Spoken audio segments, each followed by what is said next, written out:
We begin with the Team 10 investigation. An outraged family is speaking out about a local plastic surgeon and nurse. They're charged with involuntary manslaughter and can keep practicing without notifying patients. Good evening. I'm Kimberly Hunt. And I'm Steve Atkinson. Our ABC 10 News investigative reporter Jennifer Castor is pressing the medical board for answers about why their licenses have not been suspended. The patient died following complications at this surgery center here in Bonita. It's taken a whole 3 years for charges to be filed and for anything to be made public on the state medical board's website. Meanwhile, they both have been able to continue practicing. It's hard because I have to relive it, explain to them, and I try not to hide anything. I let them know, mommy died, she's not coming back. Mo Espinosa is living his nightmare, a widower now and a single father with 2 little boys. And then my oldest, the kid's imagination, he's like, I'm going to build a time machine. I'm going to go back in time and save Mom. I don't know what else to say, she's not coming back. Their mother was 36-year-old Megan Espinosa, a local teacher who went in for a routine breast augmentation at Bonita's Divino Plastic Surgery Center, where she never regained consciousness.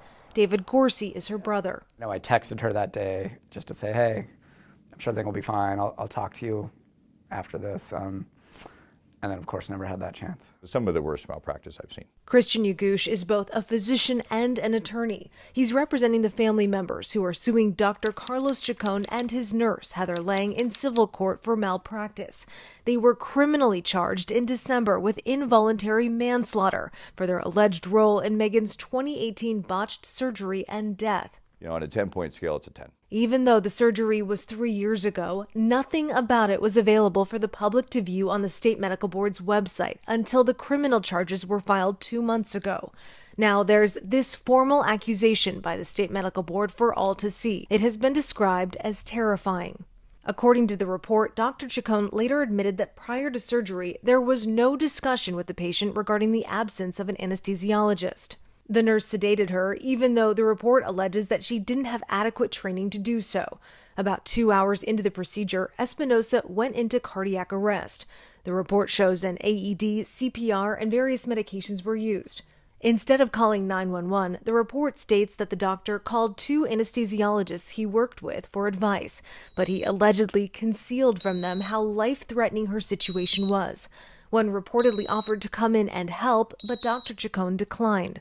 The other anesthesiologist spoke to him twice and said to immediately call 911 and that she needed to be intubated by paramedics.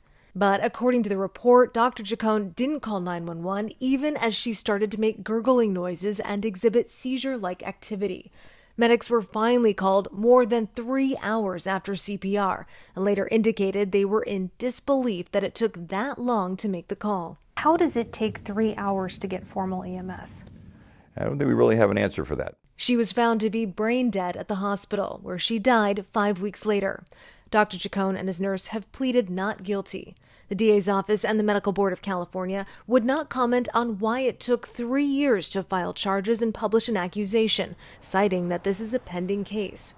In December, the medical board requested a court order for Dr. Chacon to cease practice pending the outcome of the criminal charges. But the hearing isn't until late March. Until then, he and the nurse can practice with some limitations, like only performing surgeries with a licensed anesthesiologist or a certified registered nurse anesthetist present. This doctor, this nurse, they've been criminally charged, and they still don't have to tell their patients that they are criminally charged. How is that possible?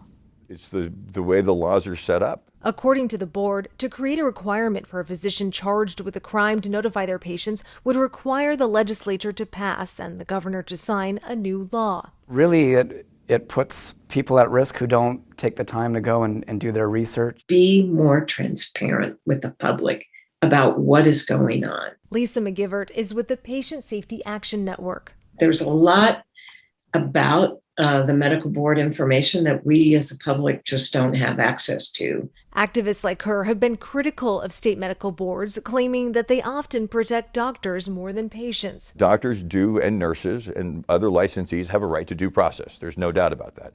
But patients also have the right to make informed decisions. A 2018 survey from the Federation of State Medical Boards found that fewer than 3 in 10 Americans say that they know how to find out if a physician has ever received a disciplinary action against their medical license. Certainly what we hope is that going forward, there's action that is taken to prevent anyone else from being here speaking to a journalist about the loss of their loved one.